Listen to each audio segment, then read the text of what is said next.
Hey guys, whenever people talk about dominant units in Honkai Star Rail, the big three always end up being mentioned one way or another. The first two are obviously Hyacine and Tribbie, given how much they've warped to sustain an AoE meta to insanely high standards. But there's another harmony that often gets brought up in meta discussions, especially in the light of our newest free unit that seems to be tailor-made to work with them. I'm of course referring to Rappa. Wait, what? It's not her? Oh right, it's her brother. Interestingly, while many generally agree that Sunday is in contention for being among the big three, there's a vocal minority that likes to claim the opposite.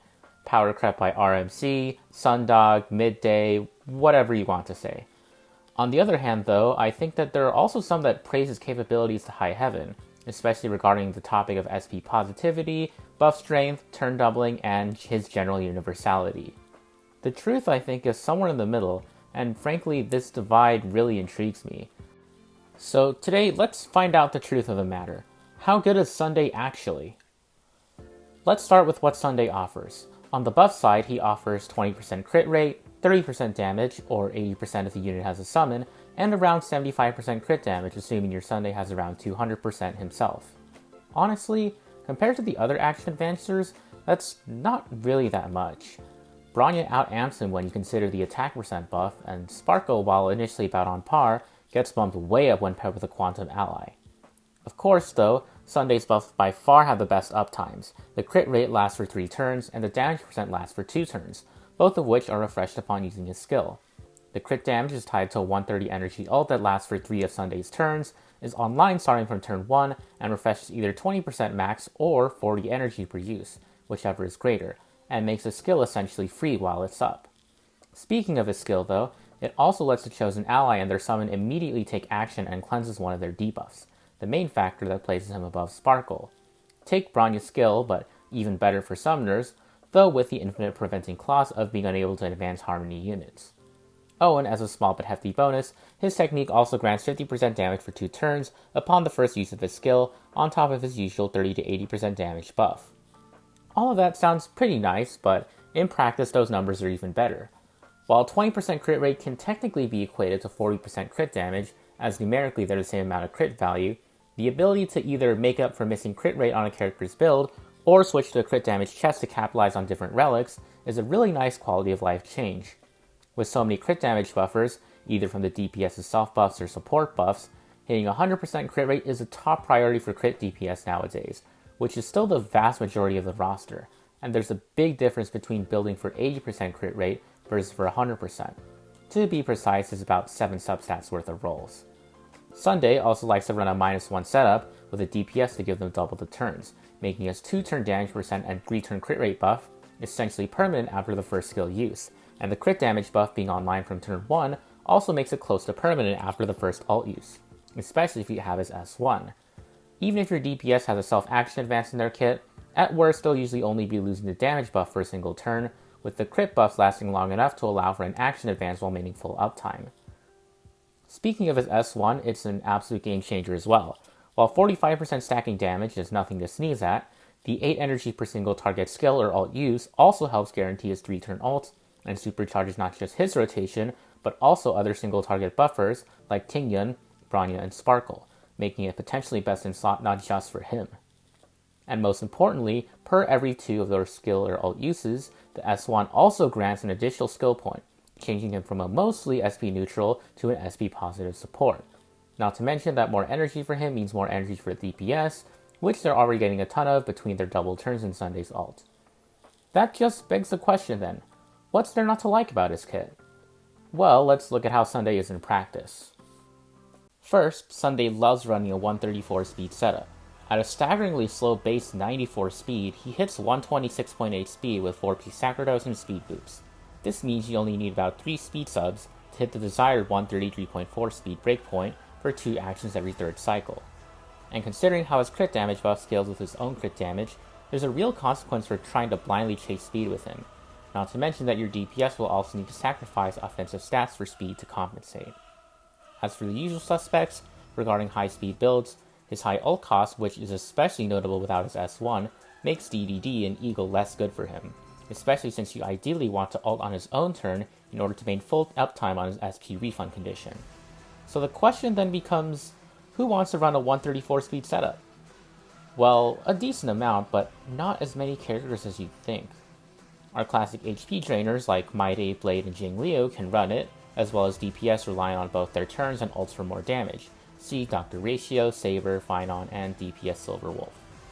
Summoners like Jingliu, as well as summon-based sustains and supports if you're crazy enough to main DPS with them, depend so heavily on Sunday advancing their summon for damage that they're willing to make themselves 134 speed just for better Sunday synergy. For a supposed universal support, while Sunday's selection certainly isn't bad, you'd certainly hope that there'd be more than just 3 top tiers and 3 solid but situational DPS he pairs with. The vast majority of DPS don't really care about 134 speed for one reason or another. Many units have speed builds into their kits and or signatures and want to go as fast as possible. This starts as far back as Seela, who has built-in advance forward and speed boost inside her kit, though luckily she does still work fairly well with Sunday due to how long his buffs last. Then we get to the break DPS, Boothill, Firefly, and Rappa. Boothill's S1 only has 12% speed, so Sunday can still catch up, especially given how he's totally fine with running 0 crit damage on a break team. But Firefly's innate plus 60 speed boost is way too much for Sunday to reasonably pair with, and Rappa with her S1 just advances herself forward way too much. And finally, we get to the version 3 Remembrance units. Aglaea is so fast that you can speed tune her to be double Sunday speed with her signature, funny enough. Castorice on Poet starts off way too slow, though with the 40% speed boost and the 12% advance forward on her S1, she can technically hit or slightly exceed this breakpoint. Hyacinth, with just her best in slot relics, speed boots, and the free Herta shop Lycone, hits 182 speed without any substats, and is rewarded for going past 200 speed with more outgoing healing, which she also converts into personal damage. Evernight speed boost is between 26 to 50% depending on EV stacks, so even though she can hit the 134 speed breakpoint just fine, she won't be moving at the same speed across the entire fight, which can be janky for Sunday. Though, of course, that's not the main reason that Evernight and Sunday are janky together. If you're crazy enough to run main DPS Cypher, she has a 170 speed floor due to how her kit works, so yeah, not a great Sunday synergy either. Of course, going fast can also be achieved through spamming Eagle sets and DDD, which Argenti and Feixiao love to do. You can still run Argenti at 134 speed, but it's a trade-off between turns and damage, which runs counter to Sunday's intended playstyle. However, other units go the direct opposite approach and prefer to be super slow instead, due to a lack of hard dependence on their turns. Counter units like Yun Li are entirely dependent on enemy speed, so they prefer to maximize attack to hit and heal back harder. Stack collectors like Acheron, Jade, and the Herta are more dependent on ally turns to deal damage anyways, and don't depend on their personal turns as much to deal damage. Finally, SP Devourers like Dill, and especially Archer, can only afford to take a limited number of turns anyways, so speed on them is usually wasted, given their nuke per turn playstyle.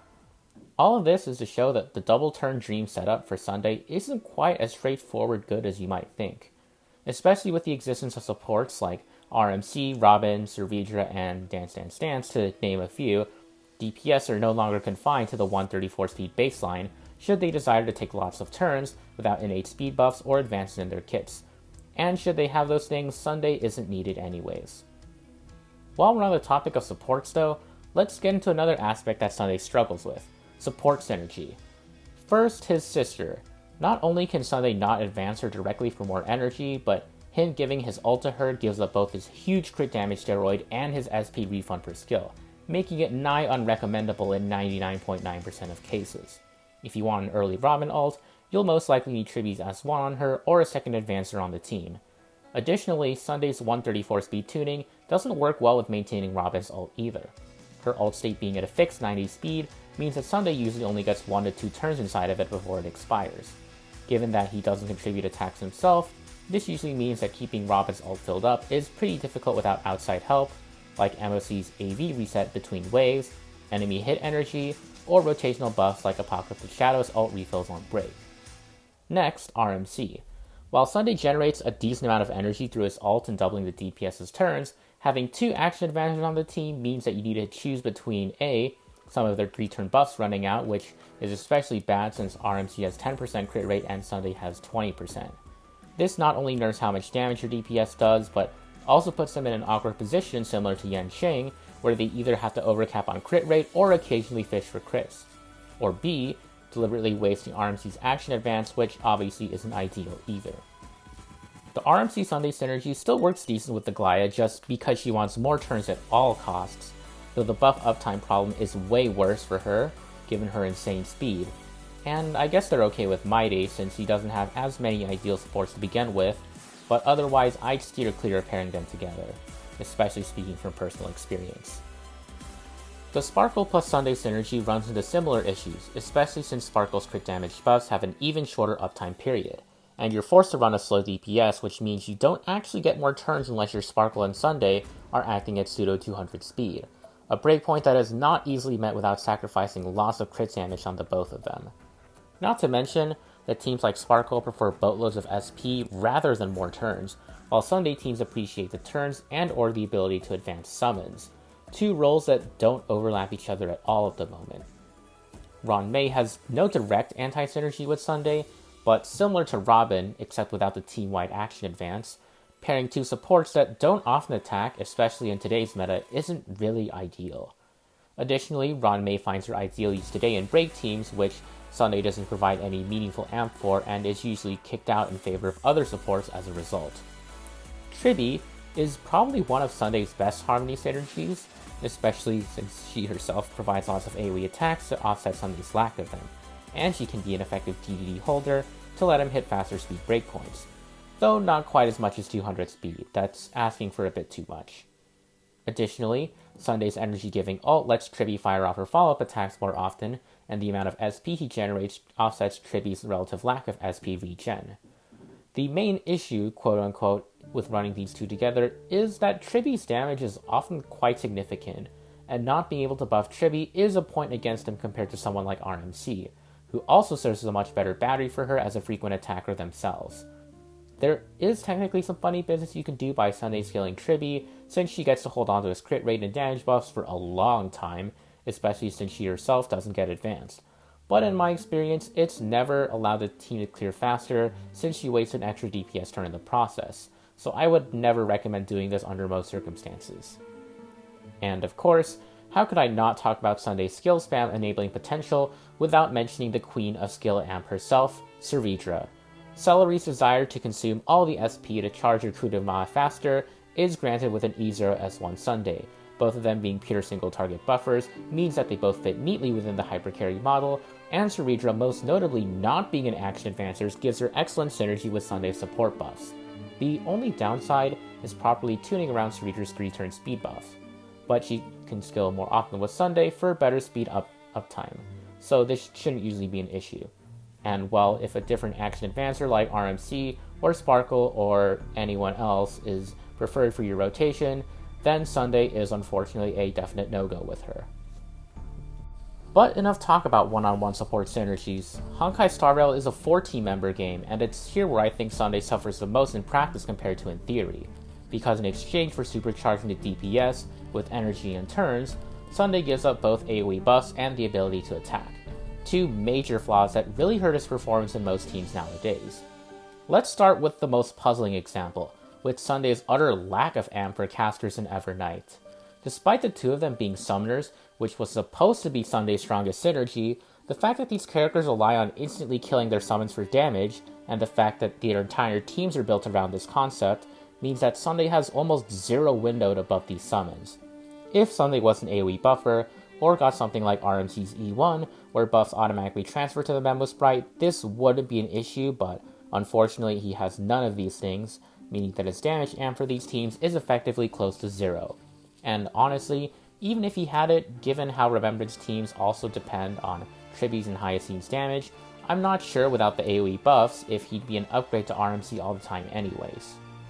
For break teams, not only does Sunday have 0 amp and a slow speed, but being on an attackless rotation means 0 toughness contribution of his own too.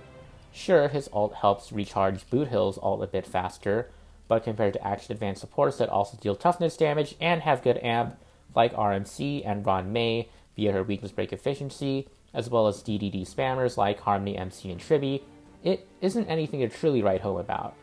It's also for these reasons that even toughness amping Nihilities with 0 action advance like Cypher and Silverwolf and of course Fugue, even pre-E2, they're often higher priorities than Sunday on most break teams. For Emanator style teams, specifically the Herta, Feixiao, and Acheron, Sunday suffers on both fronts. No AoE buffs for teammates that deal important chip damage, especially in the Herta's and Feixiao's cases, but also no attacks to contribute to anyone's stack generation. For the Herta teams, doubling Thurda's turns doesn't justify Sunday's lack of attacks and AoE amp compared to Tribbie or RMC. Although technically he makes the best use out of E2 Thurda's 35% advance to run a -1 setup on 160 speed, a lot of Thurda's enhanced skills will be hitting for much lower numbers, without as many supports to stack interpretation between her turns. Also, if you really want that skill doubling, Cerydra does exist. For Feixiao teams, doubling phase turns isn't worth up giving Bronya's or RMC's ability to advance Robin early, RMC's and Tribbie's ability to spam attacks of their own, or any of their multi-target buffs for both Robin and the Hunt batteries that Feixiao likes to run with. And for Acheron teams, with the advent of Hysolins and E2 Silverwolf, even E2 Acheron teams are starting to look at frequent attackers wholesale, especially Tribbie and RMC.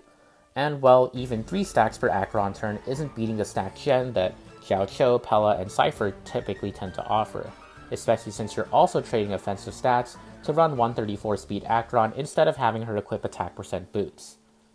Even for skill spammers with no innate advance, like Anaxa and Phainon, Cerydra's skill doubling ability not being tied to her actual turns, combined with stronger amp on those skills, makes her much more essential on those teams compared to Sunday. Though at the moment you still do want to use them together, so this isn't that big of a deal right now. This can also be said with RMC to a lesser extent, especially since they still build charge while Phainon is departed, and for Anaxa, their ult actually helps to upcharge another turn for him, unlike Sunday's ult, which doesn't change his 2-turn ult rotation. That's not to deny Sunday's SP economy being useful on both of them, nor Sunday's initial +3 core flanks to Phainon on turn 1 for a faster ult charge. But it goes to show that, in cases where SP or energy isn't an issue, Sunday isn't really all that essential. Heck, even Bronya gets unique use cases for the two of them. Phainon enables a turn 1 ult for her and hanging on to all her buffs, which are actually quite strong put together but normally lack good uptime as mentioned before. And Anaxa's rotation is so fixed that he can often afford to basic every once in a while to sustain Bronya's SP hungriness. It's a worthwhile trade considering how she can advance Robin for an early ult as mentioned earlier, and even allows for easier 180 speed breakpoints between a cheaper ult for DD spam, her E2 providing plus 30% speed, and more scaling on fixed damage percent and attack percent buffs letting her build speed more easily. Before we get to Sunday's most clearly winning archetype though, that just leaves the traditional HP drainers and energy-hungry characters like Saber and Aglaea. This is where things start to become a bit less cut and dry, and our culprit, once again, is good old RMC. Starting with HP drainers, they do love their turns, sure, but you know what else they love? Getting hit.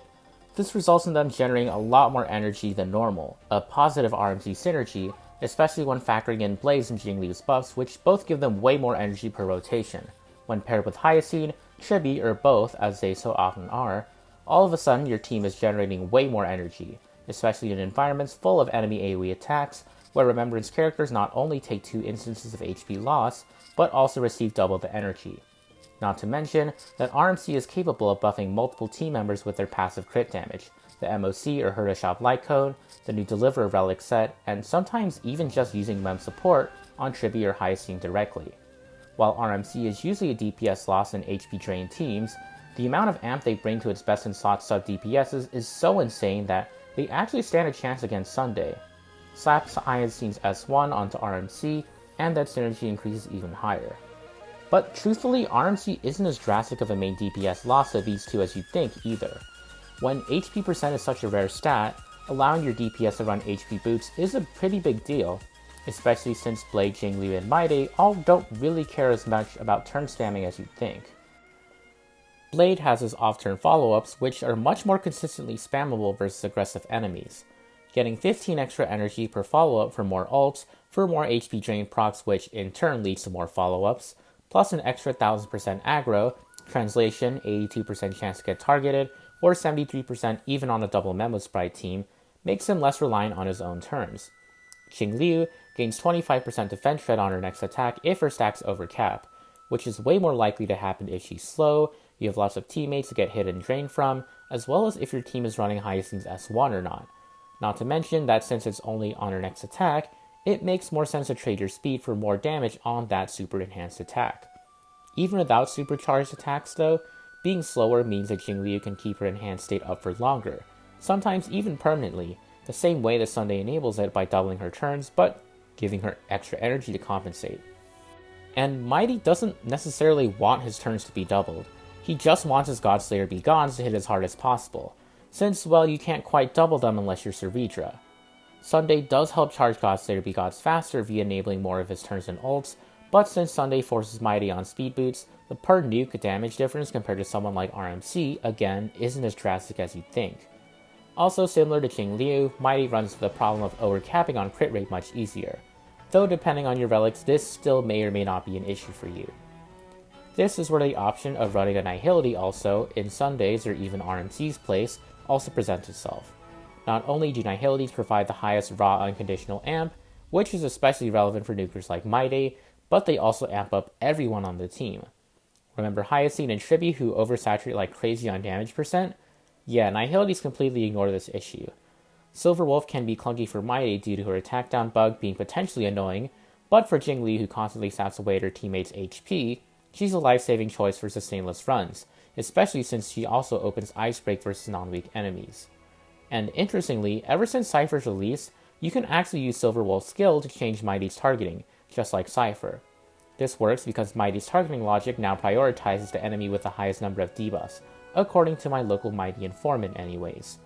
Plus, with how hard Mydei can risk overkilling Wave 1, being able to lower upfront damage to bring more into Wave 2 via Cypher's ult, which no other character can replicate, is fantastic for him. As for Saber, well, let's see. A character who maxes out RMC's 50% true damage buff due to high max energy, and she also gains that 360 energy insanely quick due to her kit mechanics, making her a prime RMC charger. Sounds pretty legit to me. Aglaea legit needs Sunday though, since she's pretty darn energy hungry and loves remaining in her supreme stance state and gaining as many turns as possible to do so, both of which Sunday accomplishes through advancing her summon, and providing ults to her. With E1 Aglaea, this synergy only grows stronger, as advancing Garment Maker in addition to Aglaea gives 20 additional energy, something only Sunday can do consistently in one fell swoop. With that said, whether future supports do his job better is up for debate, since Sunday is significantly slower than Aglaea, and thus his 2-turn 80% damage buff and his ability to double Aglaea's and Garment Maker's turns just doesn't work as it should. There is definitely room for improvement between the two golden character synergy. Alright, now onto summoners. I think it should be pretty obvious that Sunday wins out here, as they love to skill spam for damage-related reasons, which Sunday helps massively with, and while their summons tend to have self-speed up or action advanced mechanics, getting an instant turn via Sunday is worth so much, especially since non-remembrance summons can't be advanced via traditional means. The extra 50% damage boost he gives certainly helps matters too. And of course, with the introduction of Dan Heng, Permancer Terray, anyone can be a summoner. Not to mention that Peter helped solve two of Sunday's most glaring problems in being a single target buffer with no attacks of his own. Soul Dragon deals significant damage, meaning that Sunday effectively amps up 2 units at once instead of being stuck as a single target buffer. Try running PT in Pure Fiction and you'll see how good Soul Dragon is as a wave clear. It's pretty darn fun. Plus, the extra attacks you get from Sunday boosted enhanced Soul Dragons, try saying that 5 times fast, helps him find more utility in attack-hungry teams like the Herta, Feixiao, Acheron. Heck, any team with Robin and Tribbie appreciates it. Of course, unless you're running E2 Fill, then there can be too much of a good thing. Dante only gets 2 Soul Dragons per ult, so it's possible that Sunday can outpace his Soul Dragon generation, bringing us back to square one where all Soul Dragon provides is extra shielding, not attacks. Not to mention that Soul Dragon advances per bond mate attack, making him not fall as far behind as you'd think on attack spamming DPS like Feixiao and Anaxa. This isn't to say that the Soul Dragon plus Sunday synergy isn't crazy, or that excessive shields are a bad thing, but rather the fact remains that when you slot Sunday with PT, you're still giving up half your team to run them together, be it via replacing Robin, Tribbie, or whoever, and it might just be better to break apart the Sunday Pita bread and butter combo to run a necessary component on the team. In other words, teams that could already use Sunday effectively, like Phainon and Aglaea, can really leverage this synergy to its fullest, but teams that didn't want Sunday to begin with won't magically start having Sunday as the best in slot. Granted, the gap is much closer than before, and hey, kicking out someone like Tribbie just means you get to have her for your other side. Anyways, that's the overall spread on Sunday. Excellent with summoners, great with energy-hungry characters, usually best but not mandatory for skill spammers, awkward to fit in Emanator and Break teams, and absolutely shafted for the two strongest Remembrance DPS comps just because Hoyo said so. Phil doesn't change the matchup spread much, and if anything, he just makes Sunday's naturally strong teams even stronger, while Sunday's weak team still can't justify having both him and Phil take up half the team. I hope this provides a more balanced perspective on Sunday's strengths and weaknesses, since, well, there's a reason Sunday has so many buffs, and at the same time, so many restrictions towards unlocking its full potential. He isn't a fully generic support, nor is he always the worst option in every single team. In fact, I'd say he's consistently vying for second place, which is a pretty nice spot to be in, all things considered. Okay, up to this point, I've discussed Sunday's place in the meta as a static unit, with a static team. In other words, without considering endgame environments for the most part. However, if you've played Anomaly Arbitration, Apocalyptic Shadow, or just about any endgame fight, you'll know that it's anything but static. And this, in my opinion, is where Sunday's constant traits in a dynamic endgame environment truly stick out. Where Apocalyptic Shadow is concerned, 2 out of the 4 rotational buffs, SP and alt refunds on break, severely diminish his role on the team, and actually make him much more replaceable.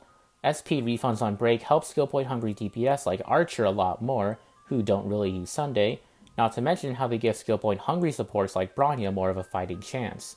As for alt refunds, sure, he gives a bit more energy when everyone gets their ults back, but compared to RMC giving anyone of their choosing an immediate extra turn, or Robin doing that for the whole team if she's already in her ult state, or Tribbie getting another AoE attack plus 3 more rounds of follow-ups, it's not anything crazy to write home about. If you care about maximizing score, Sunday's slow speed means that you have to wait a long time between your next set of double actions, which can either be a non-factor if you're not expecting anything higher than, say, 3600, but is quite damning if you're aiming for 3850 clears and above, or the community equivalent of zero cycling AS. In MOC, Sunday doesn't have quite a lot of carryover between waves either, especially if you're aiming to zero cycle wave 1. Since he pops his ult after turn 1, he usually only gets 1 extra turn to charge his next ult, which means that he's usually walking into wave 2 with less than half an ult ready. Maybe 2 turns if you have Robin, but again, Sunday and Robin don't play nice together at the start of battle. You're usually only getting 1 Robin buff turn in wave 1 cycle 0 at most. Compare that to RMC, who is capable of saving near 100% charge for a 0 AV turn going to wave 2, or Robin herself, who can either prolong her ult state going into wave 2, or in specific attack spam teams, re-ult at the very beginning of wave 2 for an entire extra set of turns. Cerydra can also store up an extra skill, Cypher obviously has her damage storing mechanic, etc, etc. The longer the fight takes though, the less important these things become, and the less important Sunday's lack of immediate power transfer to wave 2 becomes, and thus, the more slower clears will typically appreciate Sunday a bit more. And in pure fiction, speedrunning teams get so much darn energy, even with the energy gain per kill being halved from 10 to 5, especially when you consider how new enemies spawn 70% advance and almost always attack. Not to mention that AoE attack frequency is king in this mode, so AoE buffers and sub DPSs, neither of which Sunday is, are much more heavily rewarded. This gap widens further when considering offensive ults and follow-ups, which some supports are capable of delivering, and they help charge grit for certain rotations. This is what puts RMC and especially Tribbie significantly higher than Sunday in this game mode, but again you feel it much more in a zero cycle context compared to Pure Fiction's usual 4 cycle duration. 4 turns with Sunday is just not enough for most teams. Why else do you think self-sufficient ult looper Argenti, Speed of Light Aglaea, and I Make My Own Turns Phainon are the main characters capable of excelling with Sunday on the team? And in Aglaea's case, it's a bit of a stretch if she's not vertically invested. Still, though, Sunday has just never been great in Pure Fiction unless you're looking to brute force with vertically invested Aglaea or Phainon, for instance. And while some of it is environment and zero cycle dependent, almost every single Pure Fiction team improves drastically by slotting out Sunday with RMC or some alternate support. He just isn't built for a game mode where new enemies spawn on average 3 times faster than his next turn. And I'd say inherently, this is the only game mode where he's directly punished for how he plays. Finally, if you want to argue cost, which of course has its flaws, but I think I should probably cover it anyways. Sunday is always fighting a losing battle versus RMC. E0S0 Sunday, who's already sitting at 1 higher cost, doesn't generate any SP, and loses 1 on turn 1 unless you're running Bronya's S1 on him, in which case he's basically neutral the whole way down. Compare this to RMC, who starts at -1 SP like E0S0 Sunday, but is free to spam basics, being SP positive from turn 3. And since Mem Advance is independent of RMC's action, you can make RMC even faster to be an even bigger SP printer. Even versus an E0S1 Sunday, RMC generates more SP by turn 5, unless your DPS is capable of using basic to generate more skill points. Don't get me wrong, Sunday usually grants more turns than RMC, and those turns don't count for nothing, especially for more SP efficient DPS that can skill spam with more impunity, or SP hungry DPS that appreciate Sunday being so slow so their SP generators can run faster. I just like to clarify that, while Sunday isn't all that when it comes to SP positivity alone, he's still worse than a basic spammer like RMC or Cypher without his S1, and even with his S1 it's not really that much of a winning battle if at all. He also gets absolutely dwarfed by Sparkle, especially when she's on a 2-turn ult rotation, though to be fair everyone does. Also, when it comes to making Sunday work on teams he normally isn't intended for, he really doesn't have many low-cost alternatives for speedrunning. Want to make Sunday plus Robin work better?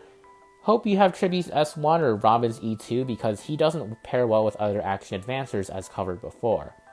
RMC, and Tribbie as well, meanwhile, can work well with ult spammers like Tingyun and Pella. RMC for the charge, and Tribbie because of more follow-up attack procs and energy.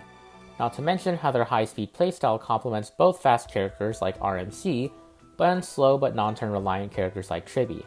Sunday, being a slow, turn-reliant support that also consumes buff quicker, has no such budget options. Plus, with RMC and Tribbie being energy scalers, free light cones like Tutorial Quick Quo Quo and Solitary Healing grow in value, helping them continue to crusade as low-cost warriors. By contrast, Sunday's both too S1 reliant and too slow to benefit from DDD most of the time, aka everywhere except for some Aglaea teams. This means that Harmonies that run alongside him are also encouraged to run their S1s for more damage amp instead, adding further cost to the final team. In fact, this is why Sunday is way more common on no limited Eidolon runs, which can't run E1 Robin or Tribbie or an E2 DPS to minimize cost, but can run E0S1 of as many units as they want, which is Sunday's ideal stopping point. Of course, there's also 2 flaws with this low-cost approach. 1, a reliance on relics to make up for strength, and 2, a reliance on environmental energy. Running weaker ampers like Pella or Tingyun, who are already at E6, means that the team can't be improved upon by snagging extra Eidolons. And running non-amping light cones like Solitary Healing, Tutorial, or DDD means that you can't invest into damage-related signatures to copy the rotation either. That just leaves relic quality, which is usually at a high standard to begin with, and has way less room for improvement than vertical investment via adding cost to the team. With Sunday teams, which offer more crit rate and crit damage buffs, relics matter much less, making him more appealing for a more casual or unlucky account with weaker relics. Even more so, since he has to resort to running more expensive supports anyways, which makes him less environment dependent as well.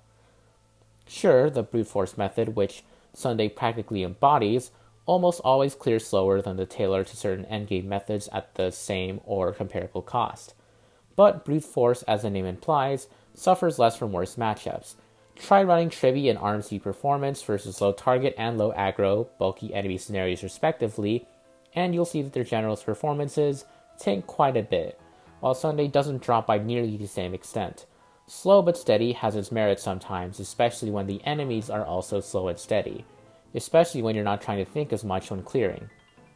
To wrap up, Sunday isn't quite the one-stop shop, even with how seemingly overloaded his kit is.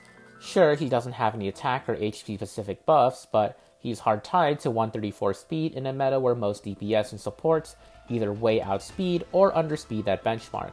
His buffs were deliberately screwed over in the context of HP scaling Remembrance units, which were supposed to be his best in slots. He's not an Annihility for Acheron, an Erudition for the Herta, or an attack spammer for either of those 2 plus Feixiao.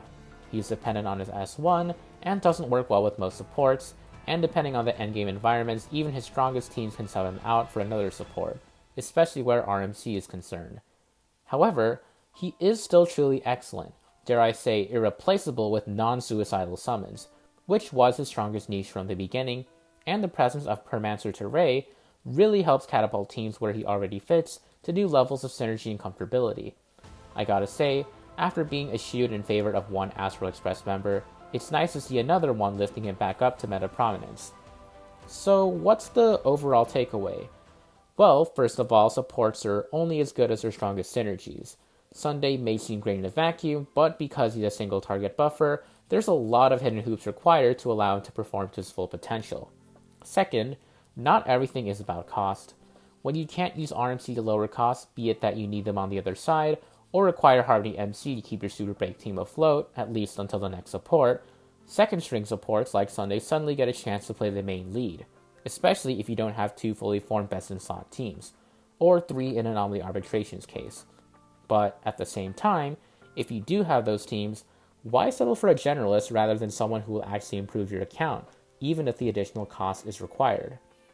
And finally, Sunday is living proof that there is such a thing as a unit that performs worse in 0 cycles, but better in 5. Not everything can always be a breakneck speedrun, and sometimes having a stable team you can fall back on to keep you safe versus side 2 is a huge plus. Unless you're the Castorice Mono Remembrance team, in which case screw you for being both the fastest and safest. Thanks for watching.